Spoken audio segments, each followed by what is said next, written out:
How is the role of the CIO evolving? It's changing very rapidly, sometimes too fast for some of us to keep up. Its role is becoming more business-like and less of technology. I think that's a theme that actually we're discussing today. Mr. Srihong? I think we changed from being perceived as a delivery person.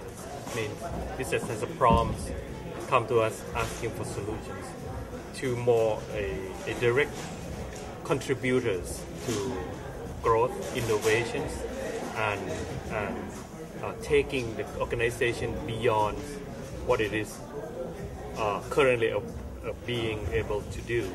So it's taking beyond, taking to another level of competitiveness. So should the CIO have a seat at the decision-making table?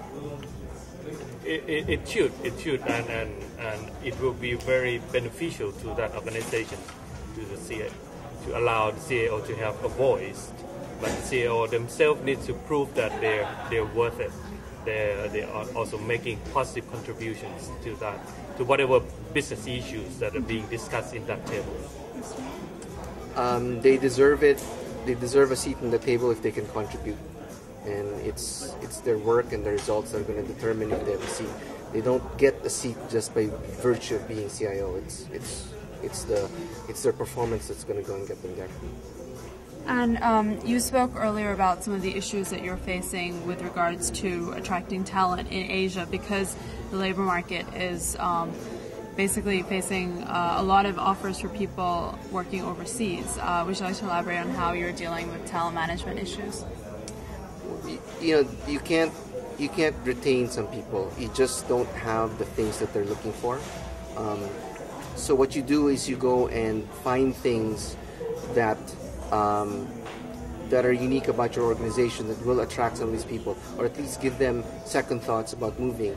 A lot of people move normally for economic reasons, but they don't like to because they're going to be away from the family. Some of them move because they want the opportunity and not necessarily economic reasons. So you give them that, the ability to go and practice their craft and still be with their families, the quality of life that you give them, and you can compete against people that are taking them away from their home base.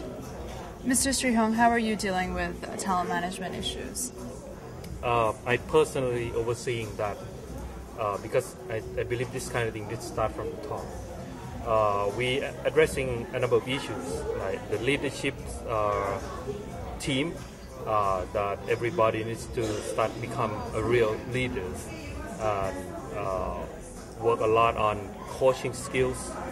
For example, I organized sessions whereby a representative from each department would share the stage of the organizations in terms of staff morale and how they're feeling about their job and the organizations, and they would come up with recommendations which is forwarded to me, and I would just assign the resources against them. So I spend a lot of my time in that area, and I make sure that I spend enough time addressing all the issues that those committee coming up with. Thank you both very much for your time.